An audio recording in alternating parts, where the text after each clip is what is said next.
இந்த மக்களுடைய நில உரிமை, வாழ்வாதார உரிமை, கல்வி, சுகாதாரம் இதுகளை முன்னுரிமை கொடுத்துருக்கணும்னு மலையக பல்கலைக்கழகமும் அமைக்கிறதுக்கான கோரிக்கையும் கொடுத்துருக்கணும். அதையும் நாங்கள் செஞ்சு காட்டுவோம் இந்த சஜித் பிரேமதாச வந்தால். ஆனால் உங்களோட ஆதரவுலாம் கட்டாயம் தேவை.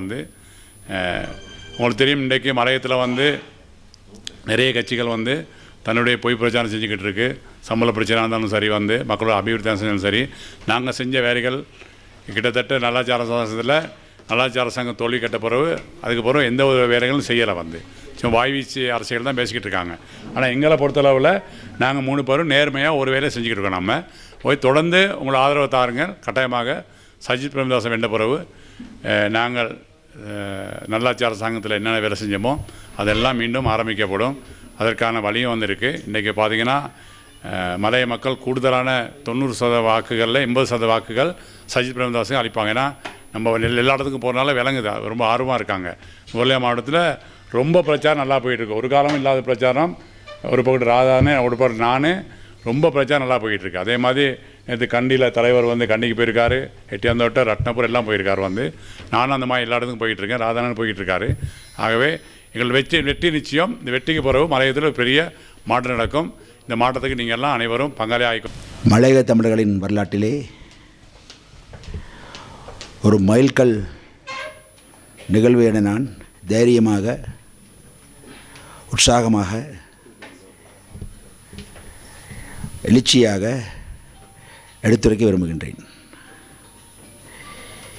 இலங்கையிலே வாழ்ந்து கொண்டிருக்கக்கூடிய ஈழத்தமிழ் சகோதரர்கள் தொடர்பாக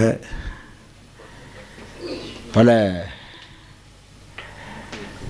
உடன்பாடுகள் இலங்கை அரசு தலைவர்களுடன், சிங்கள பெருங்கட்சிகளை சார்ந்த தலைவர்களுடன் செய்யப்பட்டிருக்கின்றன. உங்களுக்கு தெரியும், பண்டாரநாயக்க செல்வநாயகம் ஒப்பந்தம், டட்லி சேனநாயக்க செல்வநாயக ஒப்பந்தம் ஒப்பந்தங்கள் நிகழ்ந்தன.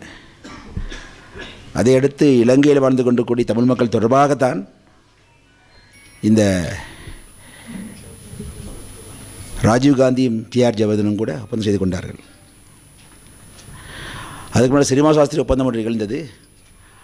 அது எங்கள் மக்களை தான் அது ஒப்பந்தம் செய்யப்பட்டது. இருந்தாலும் கூட எங்களை கலந்தாலோசிக்காமல் எங்களை ஏறக்குறைய மந்தைகளைப் போல இலங்கை அரசும் இந்திய அரசும் பிரித்து கொண்டன. இலங்கை வரலாற்றிலே நான் அறிய காத்திரமாக, தெளிவாக பல்வேறு கலந்துரையாடல்களுக்கு பிறகு மலையக தமிழர்களின் அரசியல், சமூக, பொருளாதார, கலாச்சார தேவைப்பாடுகள் தொடர்பாக இலங்கையின் மிகப்பெரும் ஒரு கட்சி தலைவருடன் ஜனாதிபதியாகக்கூடிய வாய்ப்பு அதிகமாக கொண்டிருக்கக்கூடிய ஒரு அரசியல் தலைவருடன் செய்யப்பட்ட ஒப்பந்தான் இங்கே மலையக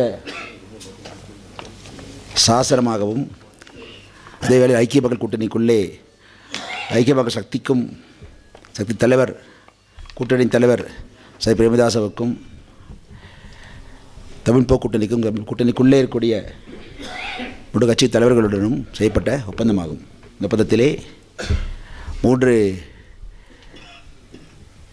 கட்சிகளும், எங்களது கட்சிகளும், அதே வேளையிலே ஐக்கிய மக்கள் கூட்டணியின் தலைவர் வேட்பாளர் சஜித் பிரேமதாசவும் கையெழுத்திட்டிருக்கின்றார்கள்.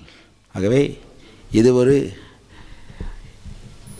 இலங்கை மலையக மக்கள் ஆணையை பெற்றுக் கொண்டிருக்கக்கூடிய, மக்கள் வாக்குகளை பெற்றுக் கொண்டிருக்கக்கூடிய மக்கள் பிரதிகளுக்கும், அது மக்களை சார்ந்த சிவில் சமூக செயல்பாட்டாளர்களுக்கும் இடையிலான பரஸ்பர புரிதலுடன் கூடிய கூட்டு முயற்சி வெற்றியாக இது கருதுகிறேன்.